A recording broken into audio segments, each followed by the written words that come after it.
I remember the exact moment my daughter stopped looking at me the same way. It was a quiet Sunday afternoon.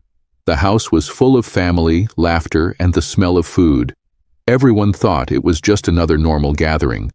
But a few words I said that day, words I believed were right, slowly destroyed my daughter's marriage.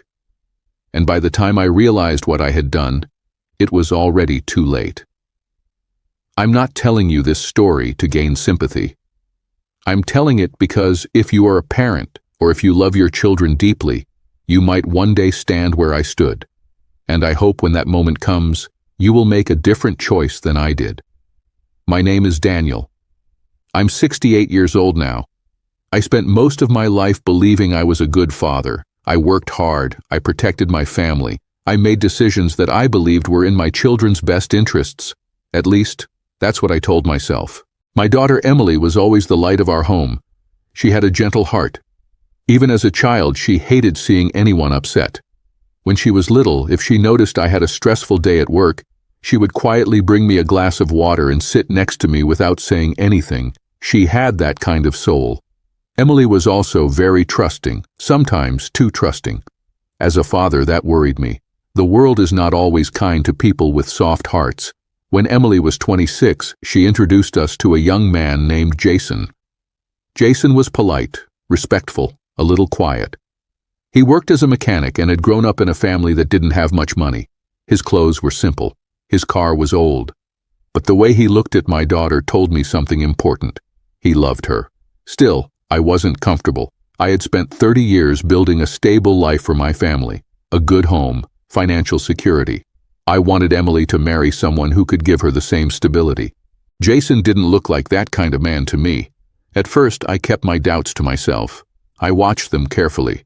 Every time they visited, I paid attention to the way he spoke, the way he carried himself, the way he treated my daughter. And the truth is, he treated her well. He listened when she spoke. He respected her opinions. When she laughed, he looked happier than anyone else in the room. But my mind kept focusing on one thing. He didn't have enough.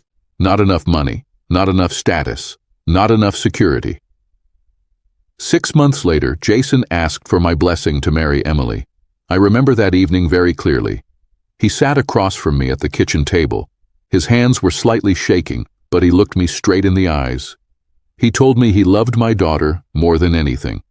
He promised he would work every day to give her a good life, and he meant it. But instead of listening to his heart, I listened to my fear. I told him that marriage was a serious responsibility. I told him love alone was not enough. I told him a man must be able to provide stability. Jason didn't argue.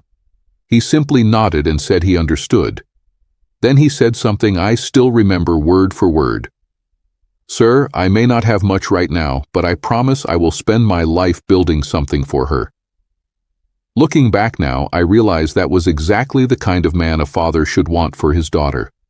But at the time, I wasn't convinced. Emily loved him deeply. I could see it in her eyes. She defended him every time I expressed concern. She told me Jason worked hard and had big dreams. Eventually, I gave my blessing. But I did it with hesitation. And that hesitation planted a seed that would grow into something far more damaging. Emily and Jason got married a year later. It was a small wedding. Nothing extravagant, just family and close friends. Emily looked happier than I had ever seen her. For the first year of their marriage, things seemed good. They rented a small apartment and lived a simple life. Jason worked long hours at the garage. Emily worked at a local school. They didn't have much money, but they had peace. Every time they visited us, Emily smiled the way she used to when she was a child. But I couldn't stop worrying. In my mind, I kept thinking about the future. What if Jason lost his job? What if they couldn't afford a home?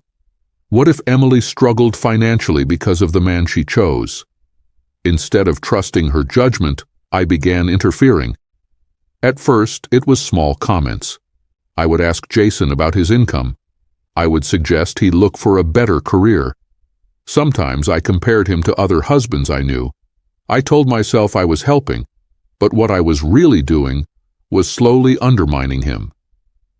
Jason remained respectful. He never argued with me, but I began noticing something change in his posture when we were around each other.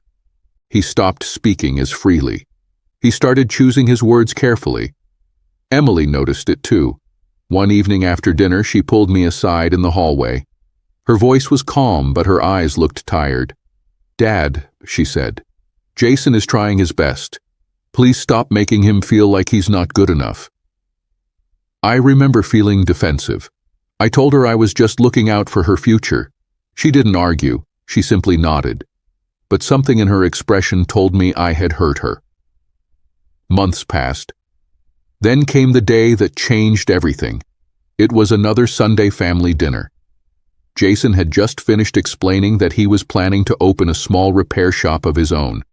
He was excited. Emily looked proud of him, but all I could see was risk. Without thinking carefully, I spoke. I told him starting a business was irresponsible when he could barely support his household. I said he should focus on finding a stable job instead of chasing unrealistic dreams. The room went silent. Jason didn't respond immediately. He just sat there staring at the table. Then Emily spoke. Her voice was shaking. "Dad, you don't believe in him at all, do you?" I tried to explain that I was being practical, that I was thinking about her future, but the damage was already done. Jason quietly stood up from the table.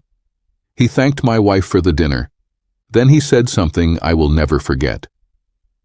"I love Emily enough to take risks for our future, but I can't keep trying to prove myself to someone who already decided I'm not good enough." He left the house that night. Emily followed him, tears in her eyes. For the next few weeks, we barely spoke. Eventually, Emily called me. Her voice sounded distant. She told me Jason had become withdrawn. He was questioning himself constantly. He had stopped talking about opening the shop.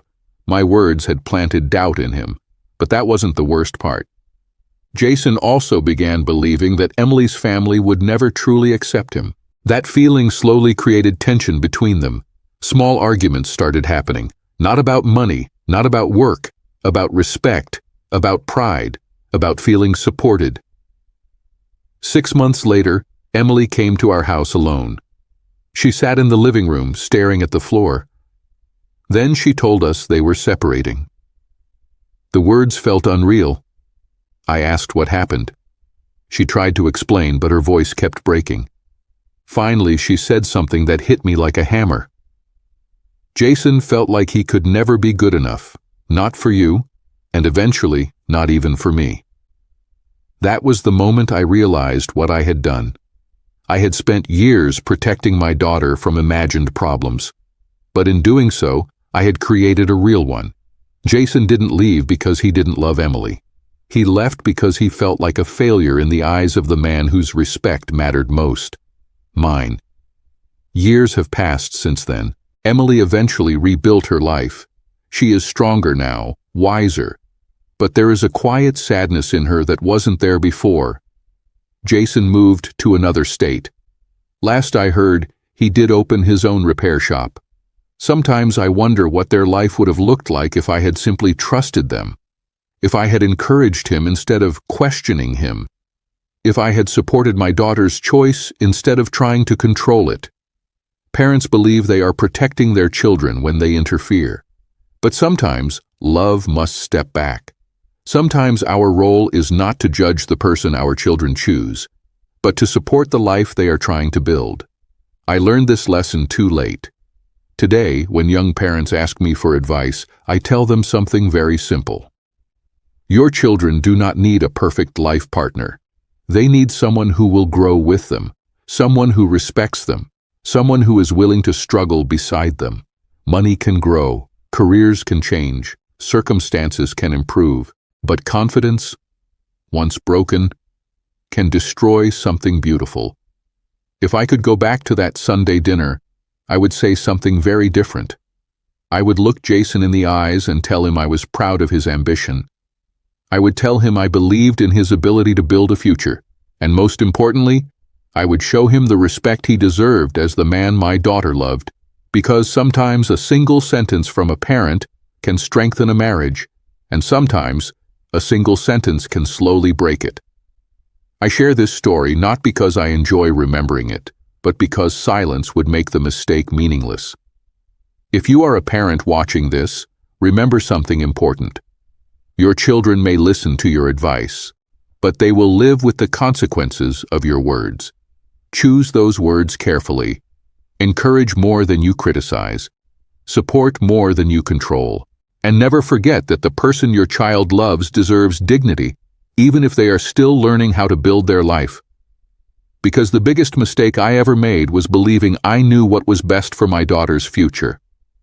In reality, all she needed from me was belief. If you're a parent, please share this with someone who might need to hear it.